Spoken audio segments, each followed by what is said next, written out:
Le jeu vidéo sur console comme on le connaît aujourd'hui, à l'exception de quelques différences, a connu ses débuts avec le lancement sur le marché de la VCS 2600 d'Atari en 1977. Très vite, Atari distribua les hits qu'il a déjà sortis dans les salles d'arcade et qui lui ont déjà valu une certaine renommée. Par la suite, Nintendo fera son entrée fulgurante sur le marché avec sa toute première console. L'une des clés de cette réussite sera sans conteste Mario Bros et son personnage devenu un véritable icône de la culture numérique. Malgré son succès, les années 80 ne furent pas sans adversaire pour la firme de Kyoto. Voilà qu'arrive un nouveau challenger, Sega, avec le Master System.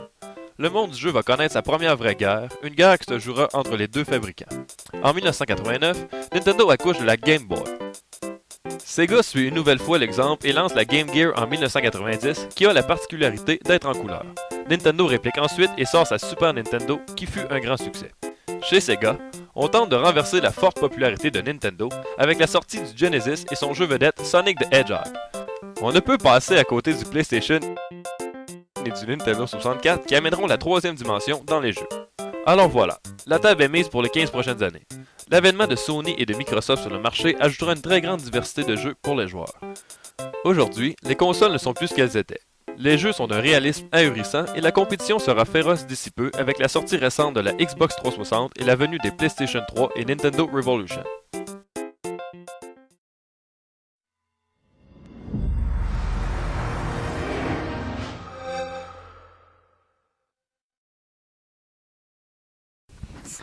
Voici quelques statistiques qui nous font bien prendre conscience que le marché actuel des jeux vidéo est en plein essor. Au Canada, l'industrie du jeu vidéo a atteint un sommet de 914 millions de dollars, soit une augmentation de plus de 11% par rapport à l'année précédente. Le nombre d'unités vendues, quant à lui, a connu une croissance de 34%. Aux États-Unis, 75% de tous les domiciles possèdent un système de jeux vidéo. Voici quelques chiffres pour le marché américain seulement. Le chiffre de vente pour l'année 2004-2005, en ce qui concerne la vente des jeux vidéo, se monte à plus de 7,3 milliards de dollars, soit une augmentation de plus de 5% comparativement à 2003-2004. On parle ici de plus de 250 millions de jeux vendus par année seulement aux États-Unis. À plus long terme, on parle d'une augmentation générale d'approximativement 100% du marché du jeu vidéo depuis la sortie des consoles 64 bits, soit le PlayStation et le Nintendo 64. Cela représente plus de 250% d'augmentation quant au nombre de jeux vendus par année, et ce, toujours aux États-Unis. À l'échelle mondiale, rappelons que Halo 2 avait réalisé des ventes de 125 millions de dollars américains en une journée, alors qu'un film comme Spider-Man 2 n'avait atteint que la somme de 40,4 millions de dollars américains. De plus, Nintendo avait vendu 1 million d'unités de sa nouvelle console, la DS, à la fin de 2004, alors qu'elle avait été lancée fin novembre. En comparaison, il avait fallu 19 mois au iPod pour atteindre les mêmes chiffres. En 2004, les jeux vidéo se sont littéralement envolés dans les magasins. En effet, 8 titres ont été vendus chaque seconde pendant toute l'année. Dans l'ensemble, le jeu en ligne est de plus en plus populaire. Ce type de jeu devrait rapporter 3,8 milliards de dollars de revenus d'ici 2009 pour 28,5 millions de joueurs. À savoir, une croissance annuelle de 42% à partir de 2004, qui comptait alors 4,4 millions de joueurs en ligne. Fait que Yann, combien d'heures tu joues par semaine, mon Yann? Là, on va faire ça, finir nos activités.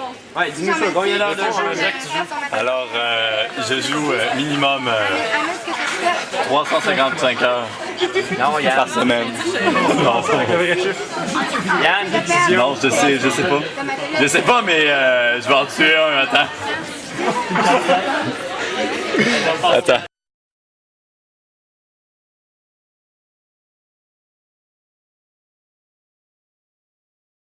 Donc, je suis un Elite Master. Moi, je joue comme un dieu. Les jeux vidéo sont ma religion. C'est ce qui permet d'exploiter le côté imaginatif de mon être. C'est ce qui permet de m'épanouir en tant qu'être humain et d'élever mon âme. Excusez-moi, il faut que je tue quelqu'un. Alors... Yes! Bon, bref, tout ça pour dire, lorsque je suis devant un jeu vidéo, je suis un autre homme. Bon, moi, je joue environ à peu près 2 à 3 heures de jeux vidéo par semaine, parce que c'est une très belle manière de se divertir, je crois. Fait que je joue joue environ peut-être 25 heures par semaine. Là. Mais bon, ça dépend. Là, comme en ce moment, je joue pas tant que ça à cause des examens et les travails pratiques. Là. Je joue environ aux jeux vidéo 10 heures par semaine. Je ne joue pas super gros aux jeux vidéo parce que j'ai pas le temps comme je suis enseignante de la nature. Mais mon frère puis le chum à ma mère, c'est des accros, des mordus des jeux vidéo. Ils passent toute leur soirée sur l'ordinateur. J'ai 18 ans. Je joue environ une vingtaine d'heures semaine. Alors salut, moi c'est Julien. J'ai 18 ans, je viens de Québec. Alors je ne joue pas, jamais. Je n'aime pas ça. Merci. Ouais, ben, je joue à des jeux vidéo environ 5 heures par semaine à peu près.